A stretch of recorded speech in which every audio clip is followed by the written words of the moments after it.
Et on commence par Gérald Darmanin, puisque au fond, tout part de lui, et il y croyait au débat autour de sa loi sur l'immigration. Et effectivement, depuis, il a proposé, on le sait, sa démission, qui a été refusée par le président de la République. C'est Monsieur Darmanin qui doit être dans l'écran et pas Madame Borne. Voilà, merci. On va changer, on va rester dans l'ordre du trombinoscope, si vous le voulez bien. Donc, Monsieur Darmanin, voilà, merci, ministre de l'Intérieur. Et pourquoi je parle à nouveau de sa démission qui a été refusée par le président de la République, parce que vous vous souvenez de cet humoriste de France Inter, Guillaume Meurice, qui travaille pas si mal, puisque regardez, il a ressorti de ses archives un tweet de Gérald Darmanin qui date de 2015, et Monsieur Darmanin a tweeté à cette époque « Comment Manuel Valls peut-il rester Premier ministre après une telle défaite ?»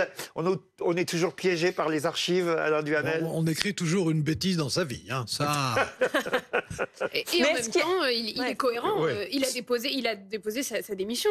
Il a proposé sa démission, pardon. C'est le président de la République qui l'a refusé. Il aurait pu faire mieux que la proposer. Donc, il aurait pu démissionner. Proposer sa démission, c'est en gros savoir qu'on va vous dire non. Oui, d'autant qu'on sait que dans ce type de cas, il n'est pas rare quand même que ce soit une stratégie de communication réfléchie. On ne sait pas bien ce qu'ils se sont dit hier lorsqu'ils se sont vus, mais on peut imaginer qu'ils sont. Apparemment, c'était rapide. Voilà. On peut imaginer qu'ils ont convenu de faire ça ainsi. Est-ce qu'il faut un remaniement? Est-ce que ça peut être une solution ou ça n'apporterait rien? Ça sera peut-être à un moment, peut-être au début de l'année par exemple, ça sera peut-être une nécessité pour relancer l'action d'un gouvernement qui aura vraiment besoin de se relancer à ce moment-là. Donc c'est imaginable. Avant ou après les européennes? Si on part du principe qu'il faut que, du point de vue de la majorité, les européennes ne soient pas trop mauvaises, c'est peut-être bien d'essayer de relancer avant. Alors moi, je pense qu'il y a deux façons de relancer, qui d'ailleurs peuvent se conjuguer ou doivent se conjuguer. L'une, c'est un vrai remaniement, à condition d'avoir des gens dont on se dise que brusquement ils vont intéresser, ce qui n'est pas acquis. Il n'y a pas une liste disponible comme ça. Et puis d'autre part, il faut engager un certain nombre d'idées nouvelles, concrètes, correspondant, comme la loi en question, à ce qui intéresse les Français. Je voudrais rebondir là-dessus. Très vite, Blanche, parce qu'il faut qu'on continue le trombinoscope. Sur la relance qui est essentielle, moi, il y a un dispositif que le président de la République avait commencé à utiliser au tout début de son premier quinquennat, qui est la capacité qu'il a depuis la réforme constitutionnelle de 2008 de réunir le Parlement en congrès à Versailles. Oui. Et donc ça, qu'en janvier, ils réunissent l'ensemble des sénateurs et des députés en congrès à Versailles. Il ne l'a pas fait depuis 2019, alors qu'avant, il avait même dit dans son programme que ce serait un nouveau rituel politique qui, pour moi, est complètement salutaire parce qu'il l'oblige à dresser le cap et à dessiner un nouveau récit pour le quinquennat. Ça, je pense que mais là, ça va être le cas. L'autre solution, pardon, il faut passer au visage suivant. Franchement, je vous jure. Non, je vous jure, là, il faut vraiment, Louis Morin, passer au visage suivant, autrement on ne va pas avancer. Et le visage suivant, ça évoque une autre solution justement, qui est un changement de gouvernement. Remarquez, ça serait aussi un changement de gouvernement parce qu'il y aurait une cohabitation certaine. C'est en cas de dissolution de l'Assemblée. Et aujourd'hui, vous avez certainement entendu Jordan Bardella. Le président du Rassemblement national qui demande donc la dissolution de l'Assemblée nationale. Et si une dissolution avait bien lieu, il se déclare prêt à assumer la fonction de Premier ministre de cohabitation. C'était chez Apolline de Malherbe ce matin. On l'écoute. Si les Français le décident, alors nous aurons la charge de la politique de la nation, bien sûr. Vous accepteriez d'être le Premier ministre d'Emmanuel Macron? D'être un Premier ministre de cohabitation, bien sûr. Si Emmanuel Macron dissout l'Assemblée nationale, que le Rassemblement national obtient une majorité, nous assumerons notre responsabilité. Et pour une raison très simple, c'est que nous sommes prêts non seulement à revenir devant les Français, mais que nous sommes prêts également à gouverner la France. Le projet de loi sur l'immigration, nous l'avons, il est rédigé, il est prêt et il est 1000 fois plus dur que celui qui a été proposé par le gouvernement. Jordan Bardella peut-il être, j'ai envie de dire, le Balladur, ce qui était Balladur à Jacques Chirac pour Marine Le Pen, monsieur Duhamel? Je crois que s'il y avait dissolution et si, comme c'est malheureusement vraisemblable, le Rassemblement national arrivait en tête, pas ayant une majorité, mais une majorité relative, peut-être plus étroite d'ailleurs encore que celle-ci, Marine Le Pen souhaiterait que ce soit lui. Est-ce que ensuite ce serait lui le candidat? Vous savez, non, quand je dis le Balladur de Chirac, c'est parce qu'on se souvient qu'évidemment, Jacques Chirac avait choisi, on parle de la cohabitation avec François Mitterrand, évidemment, et Édouard Balladur à Matignon, il avait choisi de ne pas être le Premier ministre. Absolument. Parce qu'il se disait, je serai candidat à l'Élysée, et évidemment, il s'est fait griller la politesse par Édouard Balladur. Il a finalement gagné, parce qu'on sait qu'il était meilleur en campagne. De peu. Mais c'est vrai que tout le monde misait à cette époque sur Balladur. Et c'est un bon calcul de la part de Jordan Bardella de s'être placé. Est-ce qu'il l'a fait, cette déclaration aujourd'hui, avec l'accord de Marine Le Pen? Évidemment. Moi, je pense que oui. Je pense que oui. Et je pense que de son point de vue, c'est bien joué, d'autant plus qu'il a une allure, vrai ou faux, on le saurait que s'il exerçait le pouvoir, mais il a une allure quand même plus rassurante que Marine Le Pen.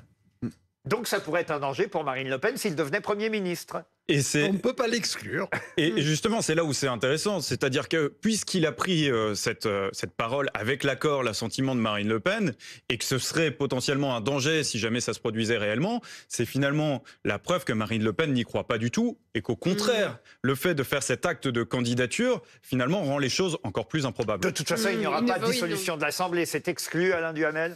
Non, c'est pas exclu. C'est très improbable. Peu vraisemblable.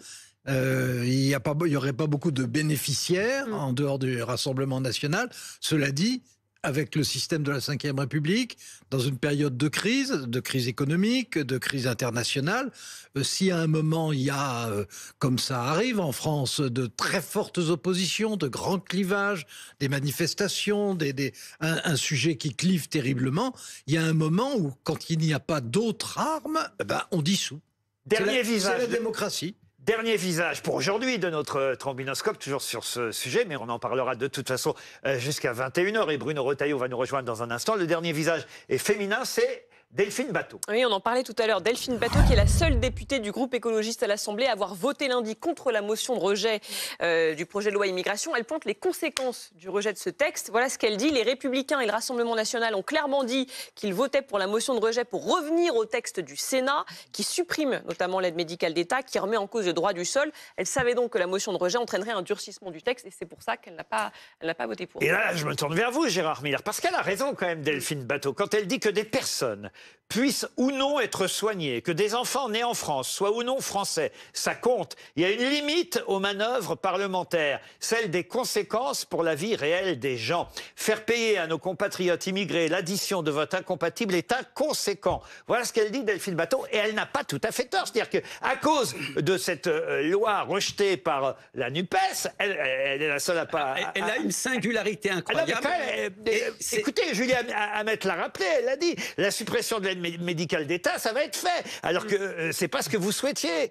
Ce qui est drôle avec Delphine Batho, c'est que vous savez, à un moment donné, elle a été adoubée par Ségolène Royal. C'était en quelque sorte celle sur qui Ségolène Royal mettait tout l'avenir. Et puis à un moment donné, les deux femmes se sont fâchées. Et en fait, elle est comme Ségolène Royal, c'est-à-dire qu'elle est atypique. Elle est capable de prendre des positions, Delphine Batho, absolument inattendues. Peu importe si elle a raison. Solitaire. Alors, est-ce qu'elle a raison? On peut effectivement penser que dans ce contexte, effectivement, où chacun est obligé quand même un petit peu de manger sa chemise, elle adopte une position plus digne, ça c'est vrai. Maintenant, c'est une position de solitaire, peut-être justement comme Ségolène Royal. Oui, mais le fait de penser plutôt aux Français qui souhaitent une loi, et même à ceux qui vont pâtir peut-être d'une loi encore plus dure, c'est quand même peut-être pas plus mal que de la politique politicienne. Et là, on retrouve toujours la question, est-ce que vous voulez être mangé de cette façon-là ou de cette façon-ci? Est-ce que vous voulez que ça soit jusqu'à 70 ans que vous allez travailler ou 67 seulement? On considère toujours que le moindre mal, c'est mieux. Ça, c'est une politique pas forcément réjouissante. En tout cas, c'est honorable ce qu'elle a fait. Oui. Honorable. C'est courageux. C'est digne. Non, moi je pense au contraire, il y a quand même justement une contradiction dans son discours. Elle nous annonce qu'il y a des limites aux manœuvres parlementaires et finalement, elle vote en opportunité et non en conviction. Théoriquement, elle aurait dû voter en conviction. Si, parce qu'elle réfléchit aux suites de son acte Elle politique. vote en opportunité. Oui, mais aussi avec ses convictions, les convictions de défendre des migrants qui auraient besoin d'aide médicale d'État qu'ils n'auront plus si effectivement la loi est durcie par le Sénat.